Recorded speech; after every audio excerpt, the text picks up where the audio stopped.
मेणकुरे पंचायत वाठारांतल्या धुमाशा गांवांतल्या श्री सातेरी पुरमाट देवळा कडेन आशिल्ल्या पुरातन वडाक उजो लागपाची घडणूक घडली. हो वड साधारण 200 वर्सां पयलींचो आसूं येता अशी म्हायती कांय थळाव्या लोकांनी दिली. ह्या वडा कडेन दर वर्सा वडाचे पुनवेक सवाशीण बायलां फेरे घालतात.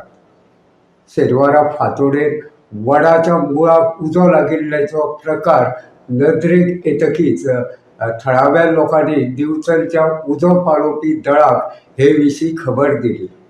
उजो पालोवपी दळाचे leading fire fighter Arjun Dhavaskar हांच्या नेतृत्वा खाला दळाचे टिमीन घडणूक थळार धांव मारली. खर यत्न करून उजो नियंत्रणांत हाडपाक दळाच्या जवानांक येस आयले. ह्या कामांत थळाव्या लोकांनी लेगीत मदत केली. हो उजो नेमको कसो लागलो तें अजून कळूंक ना, मात काल मध्यान राती उजो लागलो आसूं येता आनी आज फांतोडेर उज्यान पेट घेतलो आसूं येता असो एक अदमास थळावे लोक उक्तायतात. गोमंतक टीव्ही खातीर हांव रिपोर्टर तुकाराम सावंत.